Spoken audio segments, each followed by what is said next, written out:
Hello दोस्तों, आज हम करेंगे मैथ के महत्वपूर्ण प्रश्न को हल।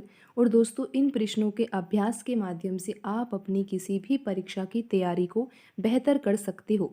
आइए दोस्तों, शुरू करते हैं आज का पहला प्रश्न। दोस्तों, यहाँ पर प्रश्न में दिया हुआ है कि ए, बी और सी किसी कार्य को 2 घंटे में पूरा कर सकते हैं। यदि ए उस कार्य को अकेले 6 घंटे में और बी 5 घंटे में करता है तो सी उस कार्य को अकेले कितने समय में करेगा। तो दोस्तों, आप यहाँ पर इस तरीके से लिख सकते हो कि ए, बी और सी तीनों मिलकर किसी कार्य को करते हैं तो वह कार्य 2 घंटे में समाप्त हो जाता है। यदि ए उस कार्य को अकेला करता है तो ए को कार्य करने में कितना समय लगता है? 6 घंटे का समय लगता है। और दोस्तों, उसी कार्य को अगर बी करेगा तो बी को लगेगा 5 घंटे का समय। तो दोस्तों, इस तरीके से आप लिख सकते हो।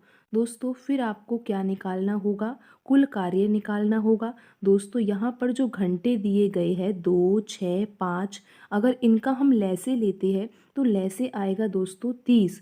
और यहाँ पर 30 प्रदर्शित कर रहा है कुल कार्य को। तो दोस्तों, इस तरीके से आप आसानी से कुल कार्य निकाल सकते हो लैसे के द्वारा। दोस्तों, फिर आपको निकालनी होगी दक्षता। दक्षता का मतलब दोस्तों ये होता है कि एक दिन में कितना कार्य हो रहा है, या फिर यहाँ पर घंटे दे रखा है तो 1 घंटे में कितना कार्य हो रहा है। तो दोस्तों, यहाँ पर आपको क्या लिखना होगा? 30। और दोस्तों, बट्टे में आपको लिखना होगा 2, क्योंकि आप यहाँ पर देख सकते हो कि ए, बी और सी तीनों मिलकर जब कार्य को करते हैं तो कार्य 2 घंटे में समाप्त हो जाता है। तो दोस्तों, हमें यहाँ पर ये निकालना है कि 1 घंटे में ये तीनों मिलकर कितना कार्य करते हैं। यही तो दोस्तों दक्षता होती है। दक्षता का मतलब ये होता है कि 1 घंटे में कितना कार्य किया जा रहा है। तो दोस्तों, 30 में हमें 2 का भाग देना होगा तो यहाँ पर आएगा दोस्तों 15 यूनिट, यानी कि 15 यूनिट वह तीनों मिलकर कर लेते हैं 1 घंटे में। दोस्तों, आप इसी प्रकार एक ही दक्षता भी निकाल सकते हो। इसके लिए आपको 30 तो लिखना ही होगा ऊपर, क्योंकि 30 कुल कार्य को प्रदर्शित कर रहा है। दोस्तों, बट्टे में आपको लिखना होगा घंटे की संख्या, यानी कि ए कितने घंटे में कार्य कर रहा है पूरा? 6 घंटे में। तो दोस्तों, अब आपको यहाँ पर आंसर मिलेगा 5।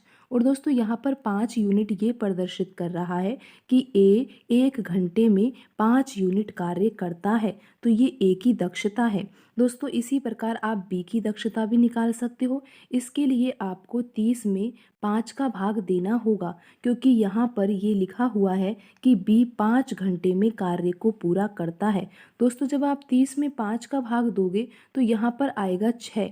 तो दोस्तों, आप यहाँ पर समझ गए होंगे कि बी की जो दक्षता है वो है 6 यूनिट, यानी कि 1 घंटे में बी कितना कार्य करता है? 6 यूनिट।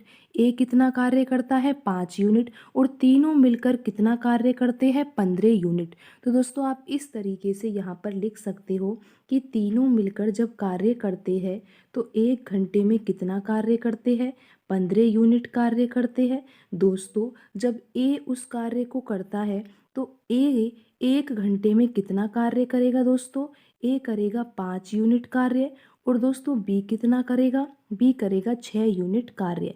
तो दोस्तों, अब आप यहाँ पर ये पता लगा सकते हो कि सी की दक्षता कितनी है, यानी कि सी 1 घंटे में कितना यूनिट कार्य कर लेता है। दोस्तों, यहाँ पर ए, बी, सी तीनों की दक्षता 15 यूनिट दी हुई है। और यहाँ पर ए की दक्षता 5 है, बी की दक्षता 6 है। तो यहाँ से आप सी की दक्षता आसानी से निकाल सकते हो। दोस्तों, आपको 15 में से ये इन दोनों को जोड़कर यानी कि 11 को घटाना होगा और सी की दक्षता आ जाएगी 4 यूनिट, यानी कि सी 1 घंटे में कितना कार्य करता है? 4 यूनिट कार्य करता है। दोस्तों, अभी हमने प्रश्न में निकाला था कि कुल कार्य कितना है। दोस्तों, कुल कार्य है 30 यूनिट। बिल्कुल दोस्तों, हमने जब यहाँ पर लैसे निकाला था तो लैसे कितना आया था? 30 यूनिट आया था। तो दोस्तों, यहाँ से अब आप ये पता लगा सकते हो कि सी उस कार्य को अकेले कितने समय में करेगा, क्योंकि दोस्तों आपको पता है कि कुल कार्य 30 है और आपको ये भी पता है कि सी 1 घंटे में कितना कार्य करता है, 4 यूनिट कार्य करता है। तो यहाँ से आप ये पता लगा सकते हो कि सी उस कार्य को कितने समय में करेगा। दोस्तों जब आप इसको हल करोगे तो यहाँ पर आएगा 15/2 और दोस्तों इसको आगे हल करने पर यहाँ पर आएगा 7.5 और दोस्तों यहाँ पर जो हमारा आंसर आएगा वो आएगा घंटे में, क्योंकि आप देख सकते हो प्रश्न में हमको जो डाटा दिया हुआ है वो घंटे में दिया हुआ है। तो यहाँ पर जो हमारा आंसर आएगा 7.5 घंटे आएगा।